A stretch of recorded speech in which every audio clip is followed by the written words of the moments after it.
بسم الله الرحمن الرحيم. عن ابي موسى رضي الله تعالى عنه قال قال رسول الله صلى الله تعالى عليه وسلم: المؤمن للمؤمن كالبنيان يشد بعضه بعضا وشبك بين اصابعه. رواہ البخاری.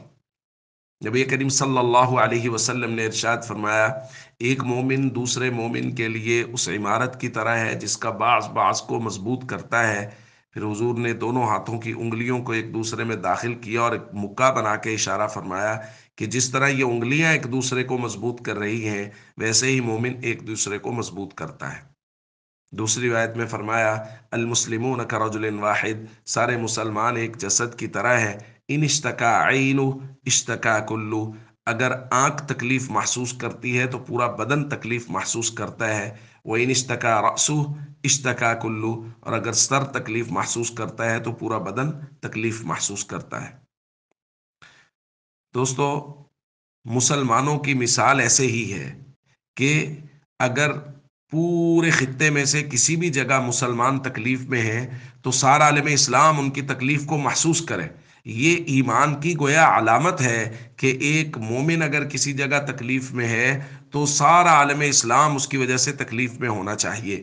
اور اگر کسی خطے پر پورے مسلمانوں کی ایک جماعت تکلیف میں ہے، اور نہ صرف یہ کہ وہ مسلمانوں کی جماعت تکلیف میں ہے بلکہ وہ قبلہ اول کی حفاظت کے لیے لڑ رہے ہیں اور اس کی وجہ سے ان کو تکلیف پہنچ رہی ہے، تو پھر ہم مسلمانوں کی ذمہ داریاں مزید بڑھ جاتی۔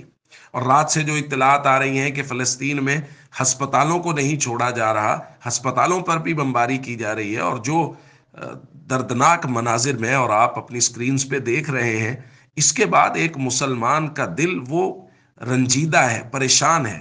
اور اگر نہیں ہے تو بھائی پھر سمجھ لیجئے کہ ایمان پھر کونے خدرے میں کہیں نہیں مل رہا۔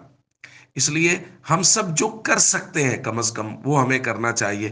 ہم روزانہ کی بنیاد پہ 2 نفل کی ترتیب بنائیں، ہم روزانہ کی بنیاد پہ ان کے لیے دعائیں کریں، آیت کریمہ کا معمول بنائیں، اللہ سے مدد اور نصرت مانگیں، اور اس کے ساتھ ساتھ جہاں تک ہم آواز اٹھا سکتے ہیں اپنے غزہ کے، فلسطین کے بھائیوں کے لیے ہمیں ضرور آواز اٹھانی چاہیے، کیونکہ ہمارے اسلامی ممالک کے حکمران تو محض تماشائی بنے ہوئے ہیں۔ ملت کافرہ جمع ہو رہی ہے اور ملت اسلامیہ بکھر رہی ہے، اور یہاں کوئی بھی آواز اٹھانے کے لیے تیار نہیں ہے۔